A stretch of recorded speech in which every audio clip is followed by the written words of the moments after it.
welcome to Veerle Ponnet, who is from Belgium and has lived in Spain for the last 20 years. Veerle is fluent in 5 languages and she works with teachers in the use of educational neuroscience to improve outcomes in the classroom and teaching and learning. She's the course director for Erasmus Plus teacher training programs in both Belgium and the UK.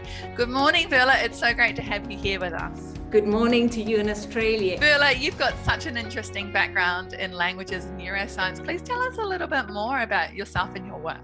For the past 2 years, I've been designing and also teaching some teacher training courses about managing a diverse classroom, the power of play, coaching and mentoring for teachers, global goals. What I most enjoy is when I can merge that content and language learning to create an integrated learning experience.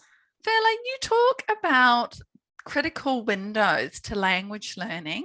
Can you tell us a little bit more about what these are and how they work, and maybe a bit about the research behind them? There is a study that's quite recent, 2018, in Cognition, a journal of cognitive neuroscience, and they identified a critical window for learning a language, a time when the brain is best prepared to pick up new grammar rules. According to that study, the best time to learn is before the age of 10. And this study gave the impression that the ability to achieve fluency in a non-native language up to 17, 18, you have a cutoff date. Very discouraging news for those of us that want to learn languages later in life. What is most important in language learning is native level fluency.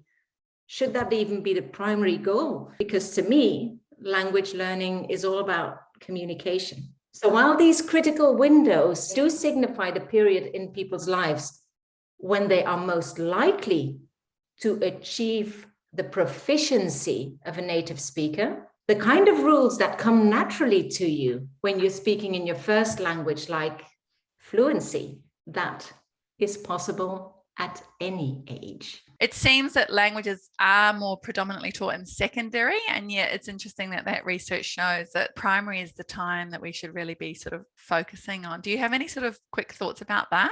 The biggest difference is that up to the age of, say, about 25, we can learn not just languages, but anything in a passive way, which means we just pick it up. While after the age of 25, we need to sit down and actually study. We say children are sponges, don't we? So it's that kind of absorbing, isn't it?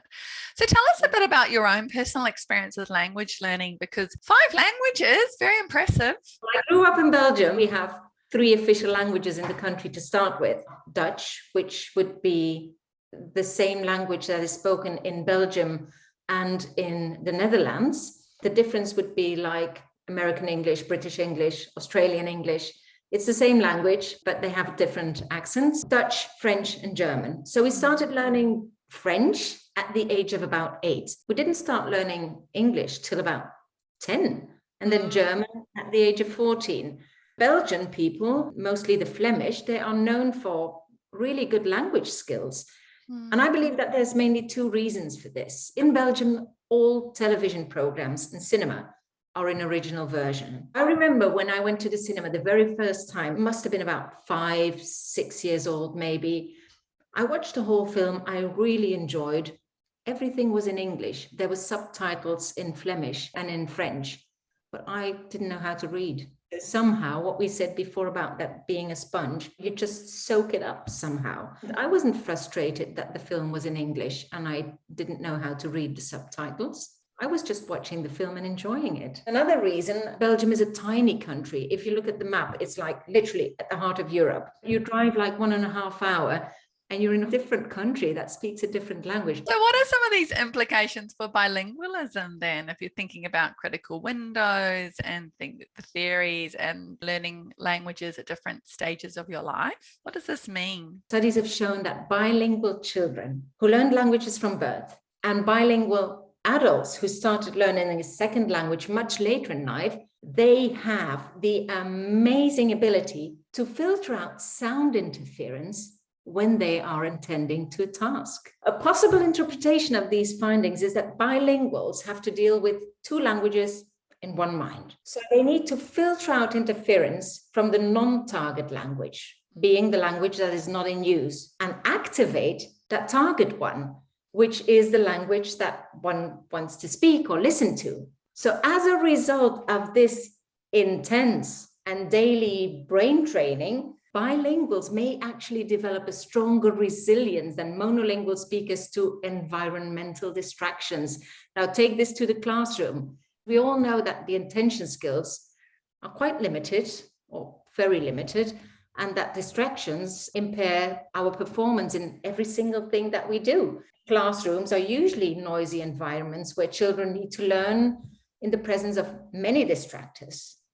So if this study actually confirms that acquiring 2 or more languages early in life can enhance the capacity for filtering out those distractors and learning more efficiently, well, I think that we can definitely offer educators and policymakers additional scientific evidence that multi-language acquisition is beneficial for cognitive development. I read a lot about the benefits of languages learning that go beyond the intercultural understanding and beyond the being able to communicate, things like increased reasoning, for example, or increased curiosity, better listening skills. But I hadn't heard that one. So that's fascinating. Veerle, thank you so much for joining us and sharing your wisdom and insights. We'll definitely hope to hear from you again soon. Thank you very much, Lottie.